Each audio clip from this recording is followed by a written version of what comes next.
Hi, I'm Dave from Cornerstone Prosthetics. I'm here today to introduce the Bartlett Tendon Universal Knee System. The next part in the process is to attach the proximal and distal attachments to the knee frame itself. That's the proximal attachment piece. Now we'll attach the distal.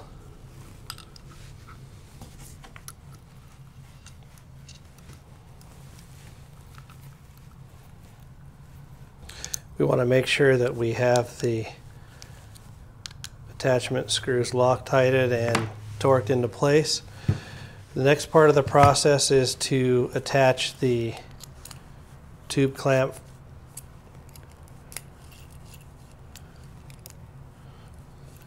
Once that's set into place, we want to take our foot with the pylon. I've already got this pylon cut to length. We want to make sure that we slide the lower tendon attachment with the oval part of the attachment down. We want to slide this onto the pylon, and we'll just leave it loose for now because we're going to set the height once we have the knee unit on the patient. So now we're ready to attach the pylon onto the knee unit. Want to slide it into place.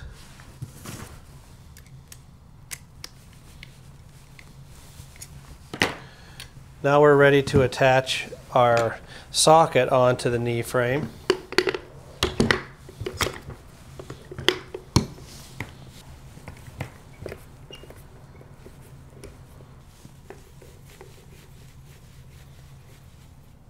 Now we're ready to have the patient put the prosthesis on and get ready to set our upper tendon attachments.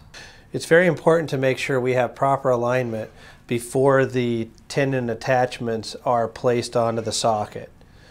If we get them in the wrong position, it's very hard to remove them in order to fix the mistake. The knee can be used for many different activities. The knee is used for snowboarding, water sports, bicycling. So whatever sport you're involved in, it's just very important to have that alignment set before upper attachment sections are placed. Pretty smooth? Yeah, it does. The next step in our process is to apply the upper tendon connectors. So the first thing I would recommend is making a copy of the template, and then from the copy cut out the rectangles that will be used to set the tendon attachment. Now we recommend anywhere from 8 to 8 3/4 from knee center to the center of the ball on the tendon attachment. So the first thing we want to do is establish our 8 3/4 or 8 inches depending on where you want to be. So we'll measure up, which will put us right here on the socket. Now, one of the things I like to do is use a rubber band to mark my height. So I'm going to put the rubber band on, double check my measurement, and again, in Brian's case, he prefers 8 inches. The next step in our process will be to line up a tendon to make sure that we have our rotation of the tendon attachment correct. Get a feel for where the center spot will be. I like to mark the center on that particular tendon and then place our template. It's very important to make sure that the position of the tendon attachment is correct to make sure that the tendon aligns with the upper guide wheel. If we're off center, it will cause the tendon to rub or wear on the side of the guide wheel. So before we use our adhesive, we want to double check to make sure that we're in line with our template. So we're going to make a slight change to our template That looks good for that side. Now I want to double check the other side to make sure that we're going to be in good position there, and that looks really good. So we're going to take this off and we're going to make a tracing of where we want to put the upper tenon attachment.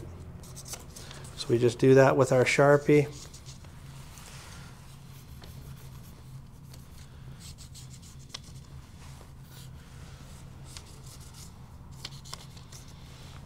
Okay, now we can take the template off. And now we're ready to attach our upper tenon attachment blocks. It's very important to rough sand the bottom side of the tenon attachment and to also rough the socket up. This will ensure that the adhesive bonds the tenon attachment to the socket. This is the adhesive delivery system. Comes complete with a gun and the plunger. They come disassembled, so we'll want to assemble that first. We want the teeth down. Hold the metal tab up and slide the plunger all the way through. The next thing we'll want to do is open the gun itself, load the glue cartridge, and snap it into place. When we're ready to use the adhesive, we want to take the cap off, turning it counterclockwise and making sure that the green cap is completely out of the glue cartridge.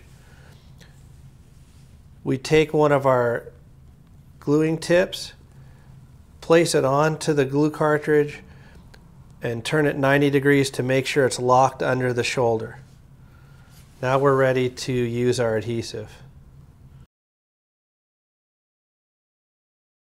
First step in attaching the upper tenon attachments, to use a pair of gloves.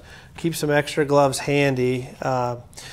We'll use them during the smoothing process. So we want to remove the cap, making sure that the green tip comes out with it. Use one of our adhesive tips, lock it in underneath the shoulders, and then squeezing our glue out onto our tenon attachment.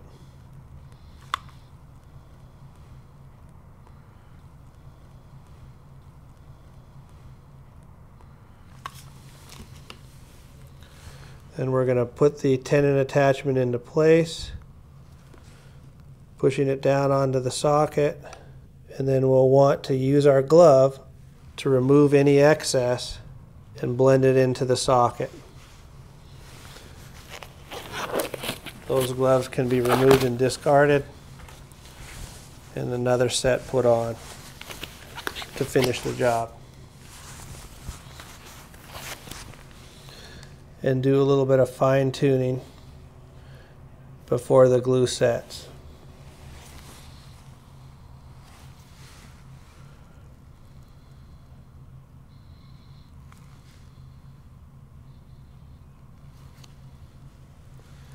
This creates a nice smooth transition. We'll let the adhesive set and lock the upper tenon attachment into place before we apply another layer of glue and smooth them in, so that it makes a very smooth transition between the tenon attachment and the socket.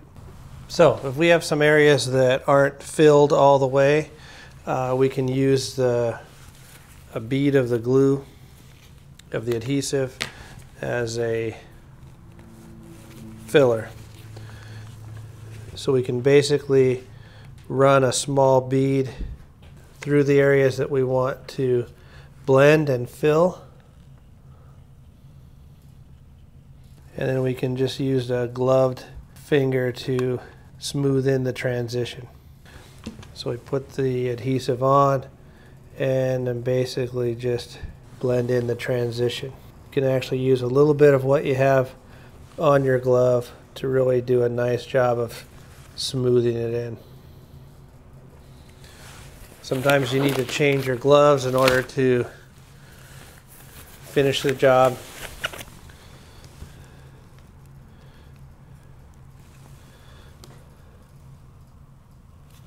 Once the adhesive starts to set, we need to stop smoothing and blending because it'll take the adhesive and drag it. Occasionally what we'll do is utilize the tenon attachments where they are, make sure that everything's working well, allow the amputee to use the prosthesis as it is, and then if they would like to have a beauty coat where this is all blended as one piece, we've got some silicone fillers that can be added into the tenon attachments, and then a beauty coat lamination can be done over the top.